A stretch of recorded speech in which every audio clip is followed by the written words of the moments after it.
Mbele limeandika na kuchapisha habari hii iliyopewa uzito wa juu kabisa, ikionekana hapa kwa wino mweusi, ikisomeka hatua kwa hatua, saa 2 na dakika 20 ndani ya SGR Dar es Salaam mpaka Morogoro. Hii habari ipo ukurasa wake wa 6 kwa urefu zaidi. Ni nakala ya gazeti lako Mwananchi Tanzania. Ujue jana, yes, jana kulikuwa na majaribio. Ndiyo. Ya ile treni yetu ya umeme. Naam. Niliiona ile treni. Kwanza nzuri sana. Ya muonekano ni mzuri. Ni nzuri sana, safi sana. Ipo katika kiwango ambacho kwa taifa kama Tanzania tulipofikia unaweza kujivunia hata kwa baadhi ya nchi za wenzetu, kwa sababu kuna baadhi ya nchi bado hazijafika hata katika kiwango cha treni kama hii. Kwa hiyo unaweza ukajivunia. Tuliambiwa ni treni ya mwendo kasi inayotumia umeme. Watu wakawa wanavuta picha nyingi sana. Yeah. Inaweza ikatumia muda gani? Na ndio kitu ambacho kilikuwa kinasubiriwa. Ndio. Itatumia muda gani kutoka Dar es Salaam mpaka Morogoro? Watu wamesubiri sana hapo. Majibu jana yamepatikana. Ndio. Ni masaa 2 tu kutoka Dar es Salaam mpaka Morogoro, na alikuwa anasema Bwana Masanja Kadogosa ambaye ni mkurugenzi wa shirika la reli nchini Tanzania TRC, anasema kwamba mwendo ambao wametembea, kwa sababu ipo katika majaribio, ulikuwa ni mwendo wa kawaida tu. Lakini pindi itakapoanza kufanya kazi, itakapofika mwezi wa 7, basi Watanzania wategemee kuona zaidi, muda unapungua, sio huu ambao jana watu wameushuhudia. Iliondoka Dar es Salaam saa 4 na dakika 30 asubuhi. Ndio. Na ikafika Morogoro saa 6 na dakika 50 mchana Kabisa. Kwa wale ambao wamezoea kusafiri na magari, Yeah. mabasi au gari zao binafsi, najua wao wenyewe watakuwa wamepiga hesabu zao kichwani. Yes. Na Bora treni, yeah, au bora waendelee kutumia usafiri waliokuwa wanatumia. moja kati ya jambo ambalo kusema kweli tunahitaji kuendelea kupongeza. Ndio.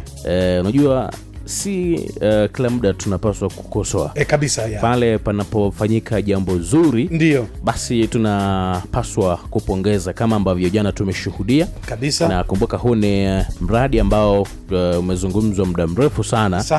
Na hatimaye pia jana tukaona majaribio yanafanyika na mambo yalikuwa ni mazuri sana. Lakini moja kati ya swali ambalo wengi walikuwa wakijiuliza, lakini jana limepatiwa majibu na mkurugenzi mkuu wa shirika la umeme Tanzania TRC, Ndio, ndugu yetu Masanja Kadogosa, ni kuhusiana na endapo umeme ukikatika hali itakuwaje. muhimu sana hilo kufahamu. Si treni ya umeme. Sasa yeye akawatoa hofu wananchi kuhusu kukatika kwa umeme katika safari za treni ya reli ya kisasa kwa maana ya SGR. Ndio. Akisema kwamba ina mkondo wa umeme ambao unajitegemea. Ndio. Sawa. Na naomba pia ninukuu kile ambacho alikizungumza. Muhimu. Anasema kwamba tuna mkondo unaojitegemea kwa ajili ya reli tu. Hatuingiliani na mtu yoyote yule. Na Ndio. Mkondo huo umeunganishwa kwenye gridi kubwa na vyanzo vyote vya umeme ndani ya nchi hii. Sawa. Na akagusia pia kwamba kuunganishwa kwa reli hiyo katika vyanzo vyote vya umeme ambavyo vipo nchini, hii ni tafsiri ya kwamba haiwezi kukwama kwa sababu ya kukatika umeme. Na jana pia umeme ulikatika wakati treni inaendelea. Unacheka nini? Kwani huwezi kusubiri? Sawa. Yaani wakati treni hii ambayo ilikuwa na mabehewa 4, Ndio, mawili ni ya business na mengine ni economy, imeanza safari yake pale Dar es Salaam saa 4:30, ikatembea dakika 30 tu. Umeme ndani ya treni ukakatika kwa baadhi ya taa, socket za kuchaji simu na AC kuzima. Lakini treni iliendelea na safari bila abiria kuhisi chochote. safi sana. Sawa. Ndio. Na muda mfupi ulirejea umeme. Ndio. Lakini ukakatika tena saa 5 dakika 18 asubuhi. Sawa bane, hadi saa 5 na dakika 59 asubuhi.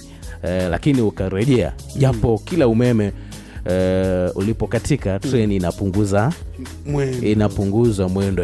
Kwa hiyo hofu kubwa kwa Watanzania wengi ilikuwa ni kwenye eneo hili kwamba umeme ukikatika hali itakuwaje, watu wako ndani. Lakini kumbe tunaambiwa leo hii bwana ina umeme ambao unajitegemea. tofauti na vyanzo vingine. Kwa hiyo bila shaka amewatoa hofu wa Tanzania juu ya kile ambacho kilikuwa kinawapa hofu.